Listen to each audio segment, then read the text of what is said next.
সাধুতাই সর্বশ্রেষ্ঠ পন্থা।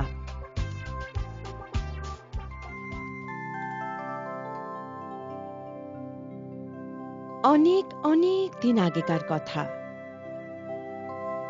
এক গাঁয়ে এক দরিদ্র কাঠুরিয়া থাকত।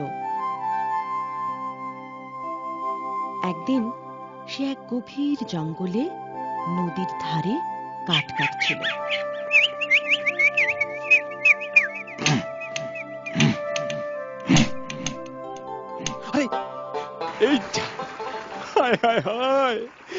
আমার কি সর্বনাশ হলো!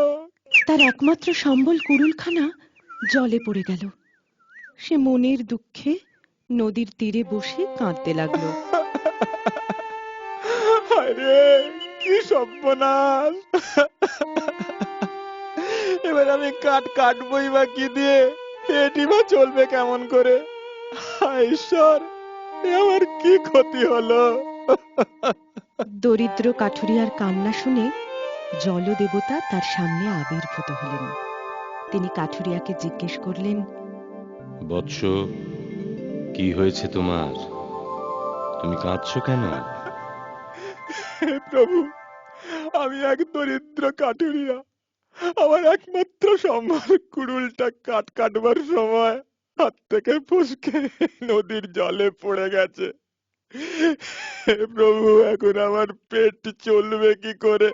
আচ্ছা আচ্ছা আচ্ছা, এই ব্যাপার। তুমি মন খারাপ করো না, আমি তোমার কুড়ুল আবার ফিরিয়ে দেব। তুমি একটু অপেক্ষা করো। এই বলে জলদেবতা নদীর জলে ডুব দিলেন। জলের তলায় আমি এই কুড়ুলটা পেলাম। এবার দেখো তো, এটাই তোমার হারিয়ে যাওয়া কুড়ুল কিনা? না প্রভু, এটা তো সোনার কুড়ুল। না না না, এটা আমার হারিয়ে যাওয়া কুড়ুল নয়। তুমি আর একটু অপেক্ষা করো।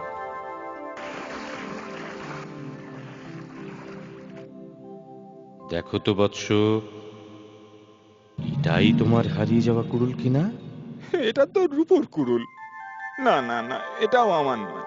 ঠিক আছে ঠিক আছে, তুমি আরেকটু অপেক্ষা করো।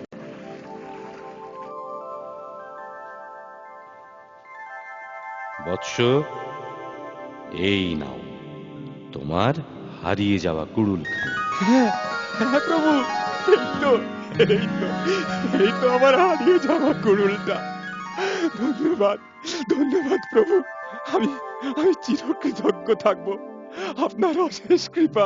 বৎস, আমি তোমার সততায় খুব প্রসন্ন হয়েছি। তোমার সাথা আমাকে মুগ্ধ করেছে। এই নাও, এই সোনার ও রূপোর কুড়ুলটাও নাও। হ্যাঁ? আর সহজ সরল কাঠুরিয়া গাঁয়ে ফিরে গিয়ে তার পাড়াপড়শিদের সব বলল। হ্যাঁ? বলো কি?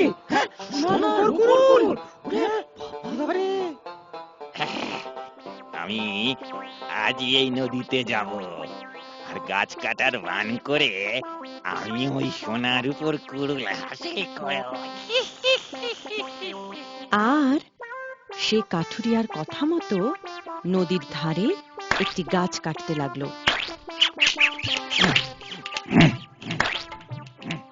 সে ইচ্ছে করে তার সেই লোহার কুড়ুলটা নদীর জলে ফেলে দিল আর মিছিমিছি কাঁদতে লাগলো। হায় হায় হায় রে, এ কি হলো গো আমার! আমার কুড়ুলটা জলে পড়ে গেল।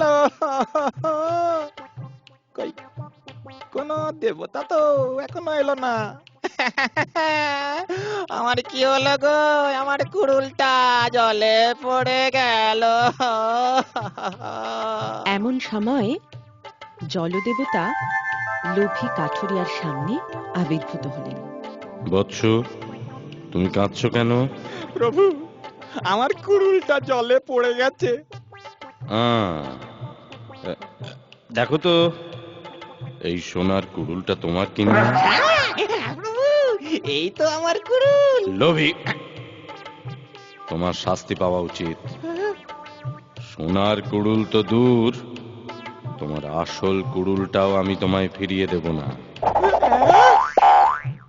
আর উচিত শাস্তি পেয়ে লোভী কাঠুরিয়া হতাশায় ফিরে গেল।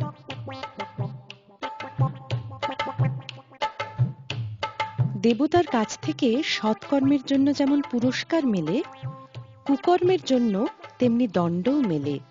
তাই সর্বদা সৎ পথে চলা উচিত।